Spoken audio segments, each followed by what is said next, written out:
आदाब, मुंसिफ टीवी में आपका इस्तकबाल। आप देख रहे हैं पीएचडी। शुरुआत करेंगे हेडलाइंस के साथ। सुर्खियों को पेश करने में ताउन किया है डॉक्टर ऑर्थो ऑयल के साथ साथ डॉक्टर ऑर्थो कैप्सूल्स साथ लेना ना भूलें। दिल्ली में जंतर मंतर पर ईरान के अपने बाएं बाजू पार्टियों का एहतजाज। अमेरिका और इजराइल के हरकत की मजम्मत की गई।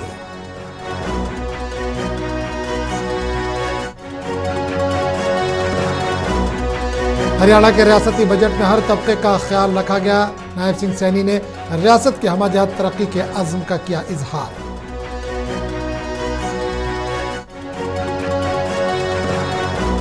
पंजाब में समाजी तहफ़्फ़ुज़ की स्कीमात कामयाब बनाई जा रही हैं। रियासती वजीर बलजीत कौर का बयान।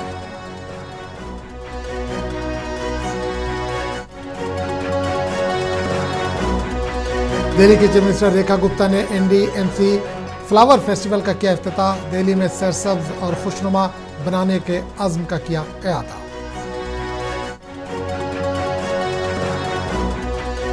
ईरान पर फौजी कार्रवाइयों से तिजारती रास्तों में रुकावट। हरियाणा के बरामद कुनंदगान को शदीद माली नुकसान।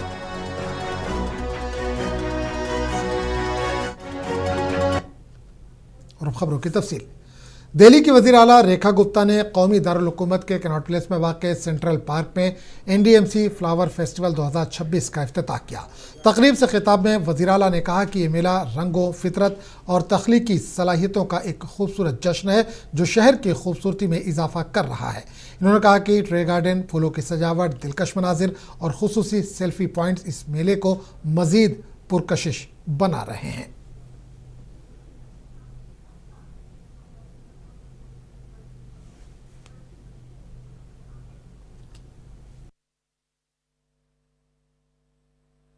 मैं चाहती हूँ दिल्ली का हर कोना हरा भरा हो और जैसे एनडीएमसी हमारा एक मॉडल बन करके पूरे देश के सामने प्रस्तुत किया जा रहा है कि आज यहाँ विदेशी राजनेता आए या विदेशी सैलानी आए या जितने हमारे सीनियर लोग, प्रशासनिक लोग यहाँ रहते हैं, तो एक सुंदर अनुभूति उनको मिलती है। ये अनुभूति हर दिल्ली वासी को मिले। और अब बात करते हैं चंडीगढ़ की, जहां पंजाब हुकूमत ने समाजी तहफ़्फ़ुज़ के शोबे में अहम पेशरफ्त का दावा किया है। चंडीगढ़ में मीडिया से गुफ्तगू करते हुए पंजाब की वज़ीर आला समाजी तहफ़्फ़ुज़ बलजीत कौर ने कहा कि इनके महकमे ने बुढ़ापा पेंशन स्कीम के तहत फौत हो चुके लोगों के खातों में मुंतकिल होने वाली तकरीबन 170 करोड़ रुपए की रकम को बाजियाब कर लिया है। इन्होंने बताया कि स्कीम के तहत 23,62,000 से ज़ायद अहल बुजुर्गों को शफाफ तरीके से माहाना 1,500 रुपये फराहम किए जा रहे हैं और फौशुदा अफराद के खाते हज़फ कर दिए गए हैं। मुझे लगता है कि जैसे स्कीमें कुछ पहले से चलती थी, कुछ हमने शुरू की और हमने उन स्कीमों को बेटर करने की कोशिश की। उसमें अलग अलग वर्ग अगर ले लें तो जैसे बुजुर्गों की बात करें तो बुजुर्गों के लिए हमने अलग से जो वृद्धाश्रम बनाए बिल्कुल आधुनिक तरीके से, और एक तपा में और एक मानसा में, जहां पर उनको हर तरह की फैसिलिटी, उसमें डे केयर सेंटर और प्रॉपर उनकी मानसिक अवस्था को ध्यान में रखते हुए किया गया। इसी तरह जो बुजुर्ग ऐसे हमने साडे बुजुर्ग साडा मान एक विशेष मुहिम जो हमने शुरू की, जिसमें बुजुर्गों की हेल्थ को लेकर और उनके जो मानसिक अवस्था को संतुलन रखने के लिए ये लगातार कैंप्स लगाए। उनकी जो हक बनते हैं, जो सुविधाएं उन्हें देनी चाहिए, वो हमने लगातार पंजाब में जिला पर जिला जाकर कैंप्स के जरिए उनको प्रोवाइड किया। और अब भी हम लगातार लगे हुए हैं। जैसे कोई एनजीओ अगर वृद्धाश्रम चला रहा है तो उसको हम उनको ग्रांट्स देते हैं, उनको सपोर्ट करते हैं, ताकि हमारे बुजुर्ग हैं जो वो किसी भी दशा में अपने आप को जो बेसहारा ना महसूस करें। इसी तरह औरतों की बात करें तो हम 5 वर्किंग वुमेन हॉस्टल बना रहे हैं जो कि कंप्लीट हो जाएंगे बहुत जल्द, और उसमें जो औरतें घरों से बाहर जाकर काम करती हैं उनके बच्चों को संभालने की भी सुविधा होगी।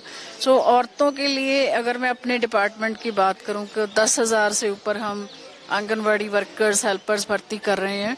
सो उनको अपने पाँव पे खड़ा करने के लिए हमने पिछली सरकारों से जो अलग किया, मैं उसकी बात कर रही हूँ।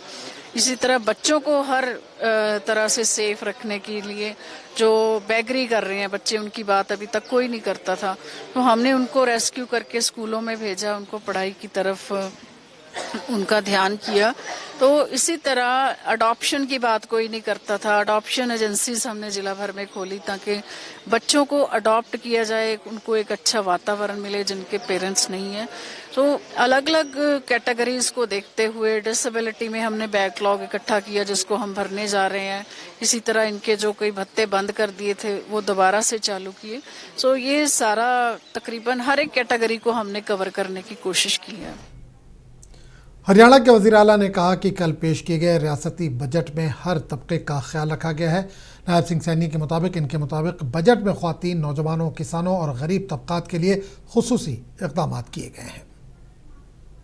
जो बजट आज हर वर्ग के लिए कल प्रस्तुत किया गया है उसमें महिलाओं का ध्यान रखा गया है, युवाओं का ध्यान रखा गया है, किसान का ध्यान रखा गया है, गरीब का ध्यान रखा गया है। इन 4 पिलरों को सशक्त और मजबूत करने वाला ये बजट है। हर वर्ग का ध्यान रखा है और आने वाले समय के अंदर विकसित हरियाणा गति से आगे बढ़ेगा। आदरणीय मोदी जी के उस संकल्प को पूरा करने वाला ये बजट है जो उन्होंने विकसित भारत का संकल्प लिया है। उस संकल्प को मजबूती से हरियाणा सशक्त करने का काम करेगा। सोनीपत में हरियाणा के वज़ीर आला नायब सिंह सैनी ने कहा कि मुल्क के अंदर ही ऐसे मकामात और सहूलियात को फ़रोग़ दिया जाना चाहिए ताकि लोगों को शादियों के लिए बाहर जाने की ज़रूरत पेश न आए। इन्होंने इस ज़िम्न में वज़ीर आज़म के हालिया बयान का हवाला भी दिया। देखिए, प्रधानमंत्री आदरणीय नरेंद्र मोदी जी ने पिछले दिनों एक वाक्य कहा था। उन्होंने कहा था कि हमारे भारत के लोग विदेशों में बड़ी संख्या में शादियां विदेशों में जाकर के करते हैं। वो डेस्टिनेशन यहाँ खड़े होने चाहिए जो उन सुविधाओं से सुसज्जित हों ताकि हमारे भारत के लोग बाहर ना जाएं, उनको यहीं पर वो सुविधाएं मिले।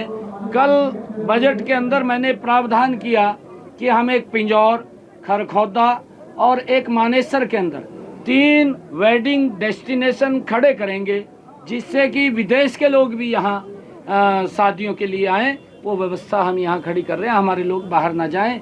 और आदरणीय प्रधानमंत्री जी ने कल जो ये विषय चल रहा है उसके ऊपर वो भी देख रहे हैं, उन्होंने बात भी किया है। कौमी दारुल हुकूमत में जंतर मंतर पर बाएं बाजू की पार्टियों की जानिब से अमेरिका और इजराइल के ईरान पर कार्रवाई के खिलाफ एहतजाजी मुजाहरा किया गया। मुजाहिरीन ने अमेरिका और इजराइल की कार्रवाई को एक खुद मुख्तार मुल्क पर हमला करार देते हुए शदीद मजम्मत की। मुजाहिरीन ने कहा कि अमरीकी और इजरायली साम्राज्य की जानिब से ईरान पर किया गया हमला उसके सुप्रीम लीडर को निशाना बनाने का तरीका सिर्फ एक मुल्क पर हमला नहीं बल्कि तमाम खुद मुख्तार ममालिक के लिए एक संगीन वार्निंग है। इस मौके पर बरिंदा करात ने वज़ीर आज़म मोदी की खामोशी पर भी सवाल उठाया।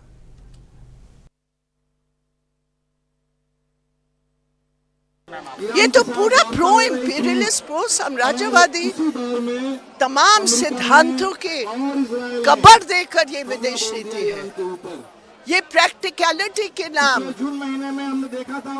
ये है कि कुछ भी अपने सिद्धांतों को कबर दे दो, असूलों को कबर दे दो, आंखें को बंद करो, जबान पर ताला लगा लो, अमेरिका जो कह रहा है वाह वाह करो। ये है विदेश नीति।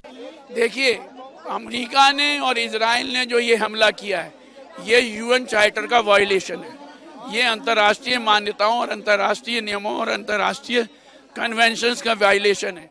एक स्वतंत्र राष्ट्र पे आप हमला कर रहे हैं, स्वतंत्र राष्ट्र के अध्यक्ष को और स्वतंत्र राष्ट्र के आप उसको रिजिम चेंज करने की बात करते हैं। आप कौन होते हैं रिजिम चेंज करने के?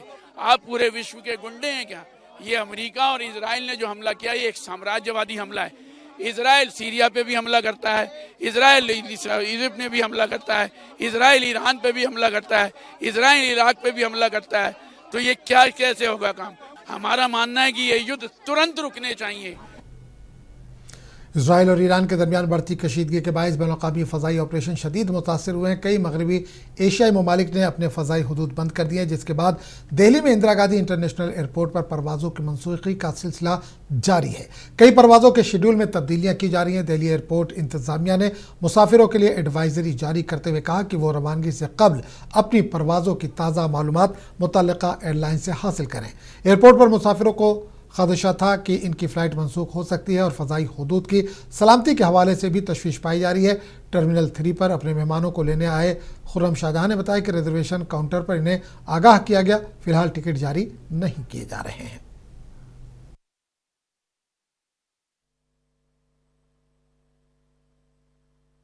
नहीं, मैं टूरिस्ट था, है ना, हम लोग वहाँ रह नहीं रहे थे, हाँ गए थे। तो 28 को हमारा वापसी था, लेकिन हम लोग अभी आए, अभी हम लोग का 4 दिन से हम लोग वहाँ रुके हुए थे। तो हम लोग कल एयर इंडिया, यही नोएडा के रहने वाले। नहीं, वो तो खैर एयर इंडिया का मतलब मैं रियली एयर इंडिया को बहुत ही मैं ग्रेटफुल हूँ कि उन लोगों ने इतना अच्छा हम लोग को सपोर्ट किया और जैसे तैसे हम लोग को लेके आए वहाँ से। जी, पहले 28 और 1 को थोड़ा डर का माहौल था, उसके बाद धीरे धीरे सिचुएशन थोड़ा बेटर होती रही और जैसे ही बेटर हुई इंडिया ने हमें वापस एयर इंडिया ने वापस बुलाया। इंटरसेप्शन हो रही है, यस इंटरसेप्शन हो रहा है, ज़्यादा डर का माहौल। हरियाणा के तल से खबर है, मशक़ वस्ता में जंग जैसी सूरत-ए-हाल के बाद हिंदुस्तान से बासमती चावल की बरामदात को शदीद धक्का लगा है। बरामद कुनंदगान के मुताबिक खित्ते में कशीदगी बढ़ने से अहम तजारती रास्ते मुतासर हुए हैं, जिसके बाइस कई शिपमेंट मुअत्तल कर दी गई है और बंदरगाहों पर कंटेनर्स फंस गए हैं। ईरान हिंदुस्तानी बासमती चावल का एक बड़ा ख़रीदार है, जबकि हरियाणा मुल्क की मजमूई बरामदात में निस्फ से ज़्यादा बासमती बरामद करता है। हरियाणा के बरामद कुनंदगान का कहना है कि बंदरगाहों पर रुके कंटेनर्स पर अववार सरचार्ज भी आयद किया जा रहा है, जिससे सनत पर माली दबाव बढ़ गया। इन्होंने हुकूमत से मुदाखलत की अपील करते हुए इस इजाफी चार्ज को गैर मुनसिफाना करार दिया।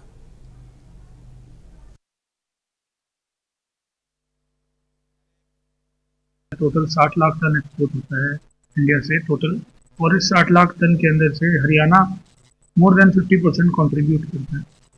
और जो 60 लाख टन है उसके अंदर जो 60 to 70% कार्गो है वो गल्फ कंट्रीज में जाता है, जिन्हें जीसीसी कंट्रीज कहा जाता है। आज की जो सिचुएशन है तो बहुत ही वहाँ पे पैनिक, जैसे आप देख रहे हैं ईरान का जो वॉर है उस वजह से वहाँ पे सबसे पहले जो चैलेंजेस आ रहे हैं वो आ रहे हैं शिपमेंट की। शिपमेंट काफ़ी रुक चुकी हैं, जो आधे रास्ते गई थी वो भी वापस आ रही।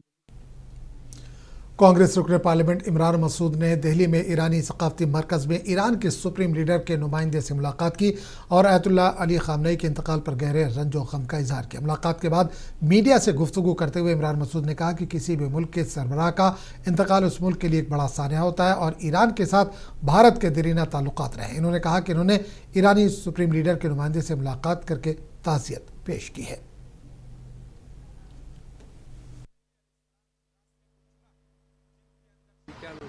तो उन्होंने कहा कि ईरान और हिंदुस्तान की दोस्ती, ये ख़ामनेई साहब कहते थे कि ईरान और हिंदुस्तान की दोस्ती 3000 साल पुरानी है। और पंडित जवाहरलाल नेहरू ने डिस्कवरी ऑफ इंडिया जो लिखी, उन्होंने कहा कि वो उन्होंने 4 बार पढ़ी और उन्होंने मुझसे ख़ुद कहा कि हिंदुस्तान को जानने के लिए डिस्कवरी ऑफ इंडिया पढ़ो। और वो बहुत सारे पढ़े लिखे और काबिल लोगों के मुकाबिल जानकारी हिंदुस्तान के बारे में रखते थे। और गांधी जी से और नेहरू से जैसे ख़ास रिश्ता, उस आइडियोलॉजी के साथ ख़ास रिश्ता ईरान का हमेशा रहा, जो इंसानियत के लिए रहा। और ईरान हमेशा इस बात का पक्षधर रहा कि इंसानियत जिंदा रहनी चाहिए। भारतीय जनता पार्टी के कौमी तर्जुमान शाहनवाज हुसैन ने कांग्रेस पार्टी की कारकर्दगी पर सवाल उठाए। मीडिया से गुफ्तगू करते हुए इन्होंने दावा किया कि दिल्ली में कांग्रेस सिफर पर सिमट गई, जबकि बिहार में भी पार्टी की कारकर्दगी कमजोर रही। इसके पास ऑप्शन क्या है? दिल्ली में आया 0, बिहार में 0 ही आया, कुछ लोग जीत गए अपने दम पे। बंगाल के चुनाव में एक बात तय है कि चुनाव वो लड़ेंगे तब भी 0 आएगा, बाइकाट कर ले तब भी 0 आने वाला है। तो उनको ये लगता है जैसे पाकिस्तान बाइकाट करता था ना कि वर्ल्ड कप छोड़ देते हैं क्योंकि हारना तय इंडिया। पंजाब के वजीर सेहत बलबीर सिंह ने कहा कि ईरान हिंदुस्तान का पुराना और काबिल एतमाद दोस्त रहा है और मुश्किल वक्त में दोस्तों का साथ नहीं छोड़ना चाहिए। सोनिया जी ने तो कल कहा है, हमारे संजय जी और हमारे जो बाकी सीनियर लीडरशिप है उन्होंने तो पहले भी कहा था कि देखो ईरान के हमारे साथ बहुत अच्छे ताल्लुकात थे। पहले हम उनसे तेल लेते थे, सस्ता तेल देते थे हमें, उनके साथ हमारी बंदरगाह भी बन रही थी, वो हमारे दोस्त थे। तो हमने बुरे वक्त में अपने दोस्तों को नहीं छोड़ना चाहिए। इसी तरह रशिया के साथ भी हमारा, तो हमारी सरकार को बोलना चाहिए। और जो हिंदुस्तान है इसने हमेशा एक प्रिंसिपल सच्चे लोगों का साथ दिया है, सच्चाई के साथ दिया है। जब आपकी बातचीत चल रही है जो ओमान करा रहा था उनकी बातचीत चल रही है और वो इनकी बात मान गए थे। उसके बाद जो हमला करना है वो बिल्कुल गलत है, नहीं होना चाहिए। आप एक जो 3 करोड़ लोगों का सिटी है, शहर है, उसको कहते हो यहाँ से निकल जाओ। आप डराई जा रहे हो कि एक और बहुत बड़ी वेव आ रही है। आप स्कूलों के ऊपर, अस्पतालों के ऊपर बम गिर रहे हो, जो कि वायलेशन है यूएन चार्टर का।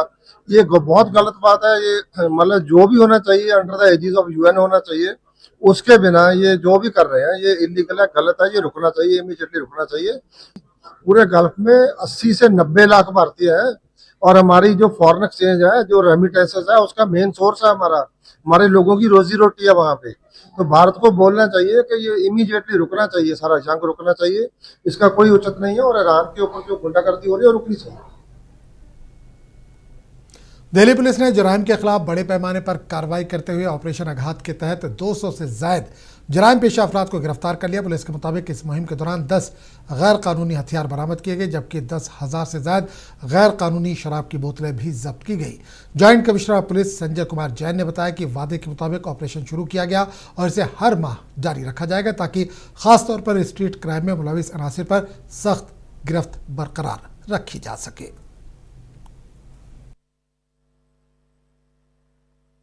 पर्व 1 मार्च और 2 मार्च होली के मद्देनजर ये सबको पता है कि 4 तारीख को कल होली का पर्व मनाया जाएगा।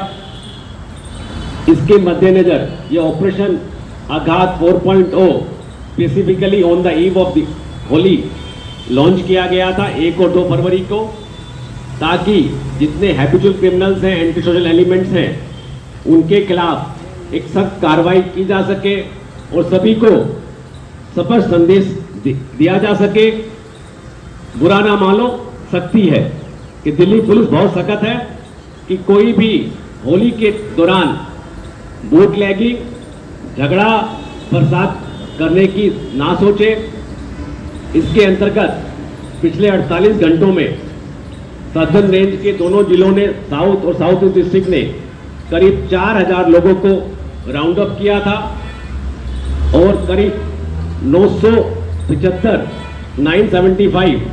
से ज्यादा लोगों के खिलाफ प्रिवेंटिव एक्शन में कार्रवाई की गई है।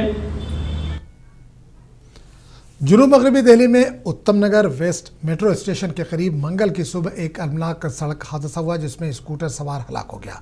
इतलात के मुताबिक मुबैना तौर पर एक डीटीसी बस ने स्कूटर को कुचल दिया। पुलिस के मुताबिक हादसे के फौरन बाद मुकामी लोगों ने इतला दी, जिस पर पुलिस टीम मौके पर पहुंची। स्कूटर बुरी तरह से तबाहशुदा हालत में पाए गए, जबकि सवार सड़क पर बेहिस और हरकत पड़ा था। इसे फौरी तौर पर करीबी अस्पताल मुंतकिल किया गया, जहाँ डॉक्टरों ने इसे मुर्दा करार दिया। इब्तदाई तहकीकात में पता चला है कि बस मुबैना तौर पर स्कूटर सवार के ऊपर से गुजर गई। वाक़े के बाद मसरूफ इलाके में शदीद ट्रैफिक जाम हो गया और बड़ी तादाद में लोग जाए हादसे पर जमा हो गए।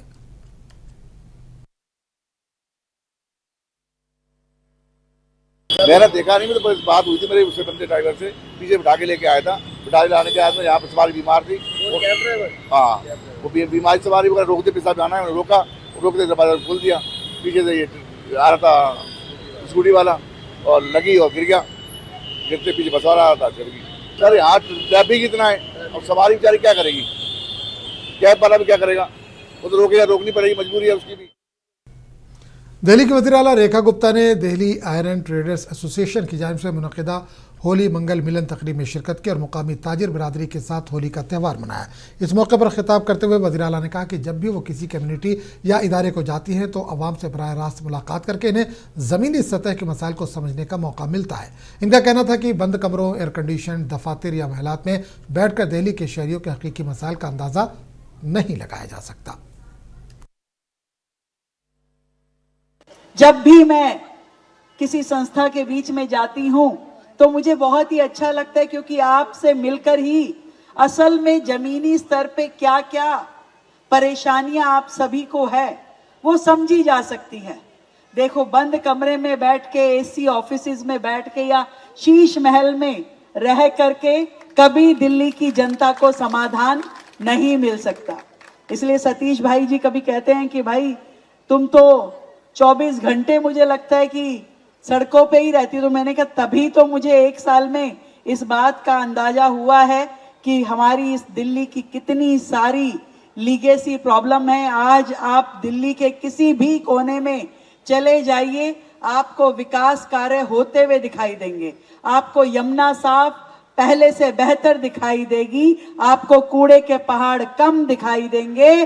और जब गंगवाल जी जैसे हमारे विधायक बैठे हों तो ये बताएंगे कि 250 करोड़ के काम एक एक विधानसभा में चल रहे हैं। हर विधानसभा में, कोई दिल्ली की ऐसी विधानसभा नहीं है जहां पे 100-150 करोड़ के काम ना हो रहे हो। तो ये सारे काम जब धरती पे दिखाई देने शुरू होंगे, जब आपको दिखेगा कि दिल्ली की रोड्स बेहतर हो रही हैं, दिल्ली की ड्रेनेज सिस्टम बेहतर हो रहा है, तो आपको ये महसूस होगा कि आपकी एक वोट की ताकत ने दिल्ली का भाग्य बदल दिया है। पंजाब के गवर्नर गुलाब चंद कटारिया ने अपने आबाई इलाके उदयपुर के मछलागर में होली का त्यौहार रिवायती जोश खरोश के साथ मनाया। इस मौके पर मुकामी अफराद, हामियों और कारकुनों की बड़ी तादाद मौजूद थी। गवर्नर ने शहरियों के साथ रंग खेले, एक दूसरे को गुलाल लगाया और त्यौहार की खुशियां बांटी। तकरीब के दौरान इन्होंने कहा कि होली मोहब्बत, भाईचारे और बाहमी हम आहंगी का पैगाम देती है और ऐसे त्यौहार मुआशरे में इत्तेहाद को मजबूत बनाते हैं। मुकामी लोगों ने भी गवर्नर का इस्तकबाल किया और इसके साथ तस्वीरें भी खिंचवाई।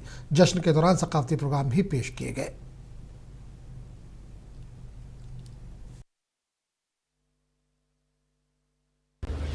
संपूर्ण देश में कोई भी ऐसा भाग नहीं है जहाँ नहीं मनाया जाता है। ये रंगों का त्यौहार है। एक तरह से अमन, चैन, शांति की कल्पना लेकर के किया हुआ है। समाज में समरसता के लिए इससे मजबूत कोई त्यौहार नहीं होगा। इसमें गरीब और अमीर सब खुशी मनाते हैं। किसी के पास साधन कम होंगे, किसी के पास ज़्यादा होंगे, लेकिन प्रसन्नता में और उसके जो पारिवारिक जीवन है उसमें इससे ज़्यादा खुशी का दिन और कोई आता नहीं है। तो मैं सोचता हूँ कि हम सब लोग आपस में इसी स्नेह भाव से है ना स्वयं को भी मजबूत करें और अपने शहर और गांव को भी और प्रदेश को भी और देश को भी मजबूत करने का प्रयास करें। पंजाब के मोगा से खबर है, होली के मौके पर होलिका दहन की तकरीब अकीदत और जोश व खरोश के साथ मुनक़िद की गई, जिसमें हज़ारों अफराद ने शिरकत की।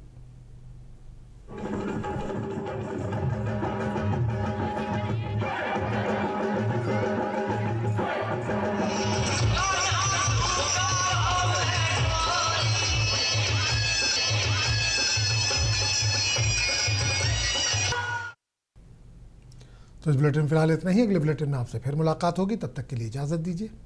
आदाब।